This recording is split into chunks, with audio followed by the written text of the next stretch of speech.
বিসমিল্লাহির রহমানির রহিম। আসসালামু আলাইকুম প্রিয় নর্থ চ্যানেলবাসী। এটা কত নম্বর ওয়ার্ড? 7 নম্বর ওয়ার্ড। 7 নম্বর না, কোনটা নাকি?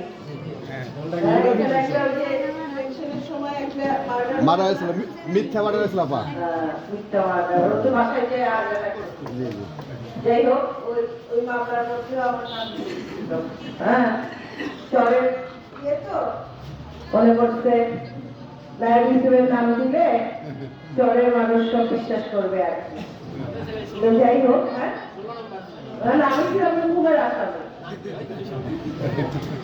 আচ্ছা, আপনাদের এই চরের মানুষের সাথে আমাদের পরিবারের সম্পর্ক আজকের না, অনেকদিন বিশ্বাস ছিল।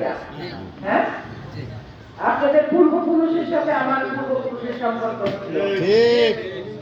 তাই আপনাদের সাথে আমার সম্পর্ক রক্তের হয়ে গেছে, আত্মার। এই সম্পর্ক কেউ ছিন্ন করতে পারবে না, কেউ দুর্বল করতে পারবে না। কয়েকশো বছরের সম্পর্ক। আর আমি যেমন এই কয়েকদিন আগে আমি বলছিলাম যে খাদ্য সামগ্রী দেওয়ার জন্য এখানে আমি পাঠাইছিলাম, আমি বলছিলাম যে আপনারা করেন, তো একটু সংখ্যায় কম ছিল, তো আমি আর জানি না যে তারা ক্যান্সেল করে দিচ্ছে। আমার বললে আমি আরো বাড়াই দিতাম, আমি বলতাম যে ঠিক আছে আমি দিতেছি নিয়ে আসো। তো সেই জন্য ওইবার আপনাদের সাথে দেখা হয় না, এই 6-7 দিনের আগের কথা, 6 দিন আগের কথা। তো আমি যখন আমি বললাম যে না, নর্থ চ্যানেলের মানুষের সাথে, গোলটাঙ্গের মানুষের সাথে আমার দেখা করতে হবে। হ্যাঁ, এই জন্য আপনাদের জন্য আমি এই ঈদের উপহার নিয়ে আসছি। আর রোজার দিন বেশি কথা এতটুকু বলতে, এখানে মহিলারাও আসছেন। হ্যাঁ, মহিলাদের স্বাবলম্বী হতে হবে। আমাদের সন্তানদের সুন্দরভাবে লালন পালন করার জন্য মহিলাদের শক্তিশালী হতে হবে, আর্থিকভাবে স্বাবলম্বী হতে হবে। আমাদের আয় রোজগারের ব্যবস্থা আমাদের করতে হবে না, কেউ যেন আমাদের কোনো অসম্মান না করতে পারে। ঠিক। আমাদের দেশের মহিলারা খুব অসহায়, খুব কষ্টে থাকে, আমি জানি সেটা। তো সেই দিন আমি দূর করতে চাই, এই কষ্টের দিন আর মহিলাদের এই পরিস্থিতির করতে হবে না। আমার এমপি বানাবেন, দেখবেন আপনাদেরকে এরকম উন্নয়ন হয়। একটা মহিলা মানুষ কি চায়? একটা সম্মান, একটা ভালোবাসা, একটা ভালো ব্যবহার।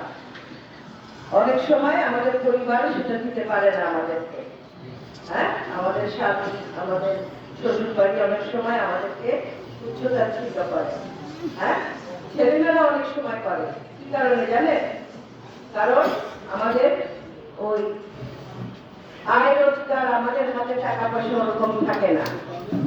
তো মহিলাদের হাতকে শক্তিশালী করার জন্য আমাদের একটা আয়ের ব্যবস্থা করতে হবে।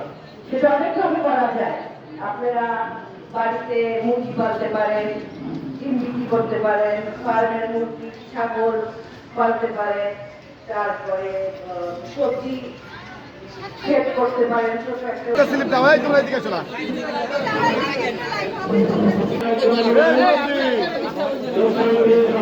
লাইভ চলতেছে, লাইভ।